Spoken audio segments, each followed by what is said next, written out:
Olá, está no ar mais um Buscando Saúde. Eu sou Marina Ribeiro e hoje vamos falar sobre varizes. Você sabe como elas surgem? Então não sai daí.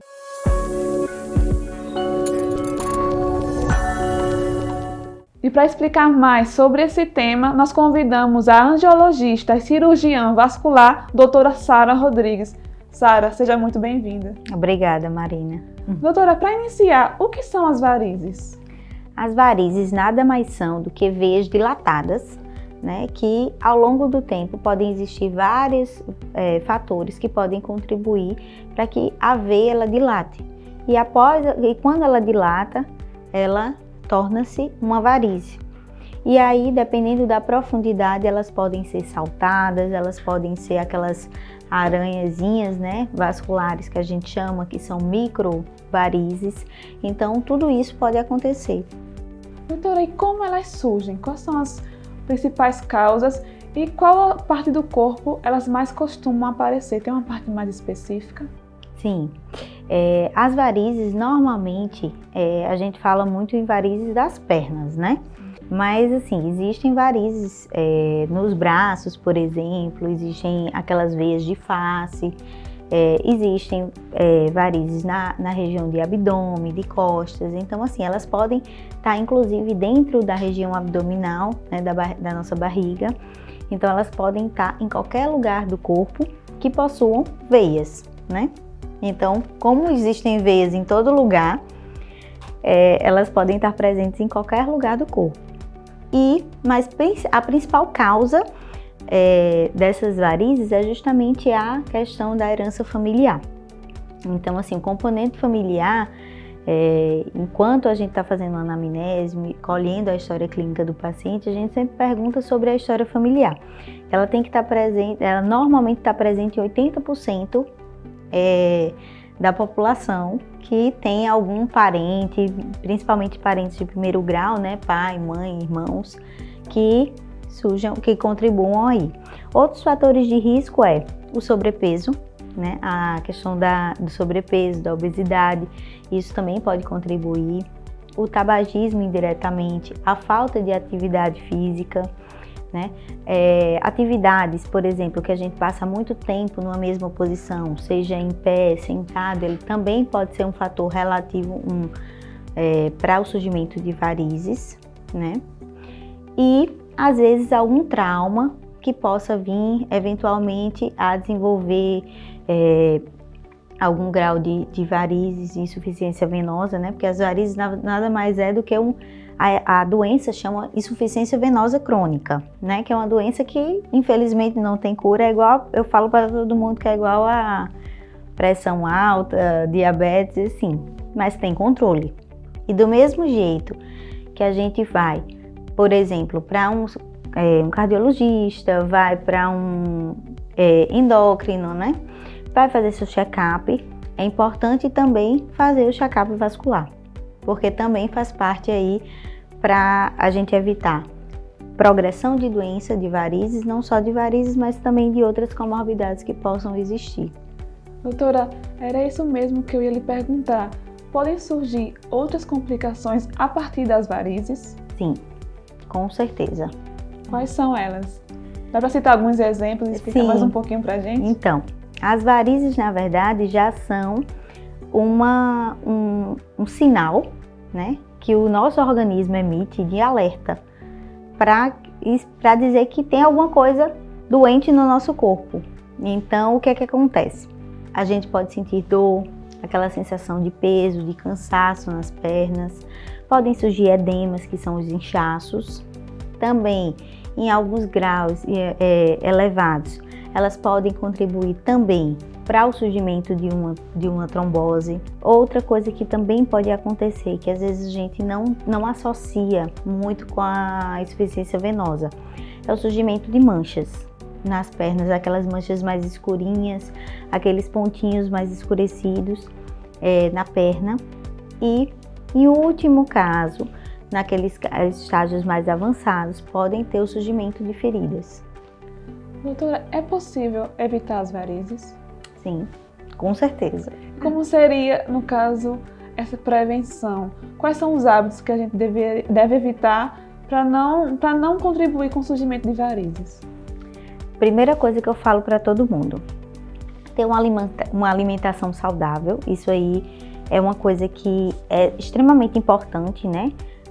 Tanto a alimentação quanto a aumentar a ingesta de água. A gente sabe que, assim, às vezes o inchaço que a gente possa ter na perna pode ser um sinal, por exemplo, de uma desidratação. Então, aumento da ingesta de água também é importante. A prática de atividade física é fundamental, né? E o controle de peso. Essas seriam as dicas que eu daria para realmente evitar. Que são hábitos, nada mais são que os hábitos saudáveis que a gente já deve ter no nosso dia a dia, mas que muitas vezes a gente deixa de lado por conta da nossa rotina. Então, introduzir esses hábitos é algo que vai fazer bem não só a sua saúde vascular, mas como sua saúde como um todo. Doutora Sara, eu acho que é uma dúvida de quem também está nos assistindo. A idade influencia no surgimento das varizes? Não. Nenhum caso. Que as pessoas costumam achar, né, que quando ficarem mais velhas vão ter varizes, mas no caso a idade não é um fator essencial para que elas surjam. Não. O que acontece? Eu tenho pacientes hoje de 14, 15 anos, que são adolescentes, que surgem os primeiros vasinhos.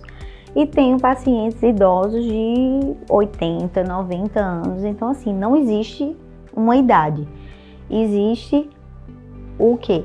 Existe que às vezes a gente acha que aqueles vasinhos não são uma doença. Ah, isso é só estético, então eu não vou tratar, né? Mas isso aí é um sinal de alerta que o nosso organismo emite. Então, não existe idade. Existe o quê? Existe surgir os vasos. O importante é tratar o mais precoce possível para evitar as complicações. No caso do tratamento que a senhora acabou de citar, ele é medicamentoso? Algumas pessoas precisam passar por cirurgia. Explica um pouquinho como é esse tratamento, como é esse seu trabalho.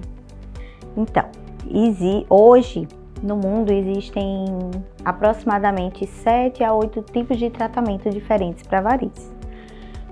E primeira coisa que a gente tem que fazer é evitar o surgimento delas com aquelas práticas que eu já falei anteriormente.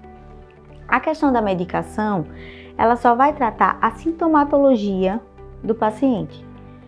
As varizes que já surgiram só saem com tratamento. E quais são os tipos de tratamento que hoje a gente tem disponível no mundo todo? Existe a famosa aplicação, né? Que nada mais é do que a escleroterapia líquida, que é quando a gente injeta uma substância dentro do vaso e provoca uma reação inflamatória, que aí pode ser diferentes, tem 3 ou 4 substâncias que a gente pode injetar. Outra coisa que a gente pode fazer também é a escleroterapia com espuma, para aquelas veias mais calibrosas, que também pode associar. Outra técnica que a gente também pode associar é o laser transdérmico, associado à escleroterapia líquida com a glicose, que nesse caso tem um método que a gente chama de CLACS, que é uma técnica que é utilizada mundialmente, que hoje a gente consegue resolver veias de até 3, 4 milímetros sem precisar de intervenção cirúrgica. Outro procedimento que a gente também pode fazer é a crioescleroterapia, que também já é outro tipo de tratamento. Que a gente utiliza glicose congelada, fazendo ação química e térmica na parede do vaso. Outra situação, você vê como tem inúmeros tratamentos, né? Existe a microcirurgia, que hoje, atualmente eu faço no consultório mesmo, a nível ambulatorial, sem necessidade de internação, sem necessidade de repouso. Então é uma microcirurgia que o paciente fica consciente, pode ter uma sedação ou não, e a gente faz a retirada daquela microvariz que está mais saltada na pele. E em alguns casos, quando tem o comprometimento da veia principal, que é a veia safena, que todo mundo acha que é uma veia do coração, né? Sim. Também a gente pode fazer ou uma cirurgia laser, que também não tem necessidade de repouso e nem de internação hospitalar. Em último caso, atualmente eu uso a cirurgia ambulatorial. Então, praticamente 90% dos meus pacientes hoje eu trato a nível ambulatorial, sem necessidade de levá-lo ao hospital. Então hoje não tem desculpa para tratar varizes. Não tem. Não tem. Doutora Sara, muito obrigada pela sua entrevista. Foi um prazer tê-la aqui conosco no Buscando Saúde. Prazer é todo meu. Tá gostando do nosso conteúdo? Então segue a gente nas redes sociais. Nós estamos no Instagram, @drplay.tv. Eu te espero no próximo Buscando Saúde. Até lá!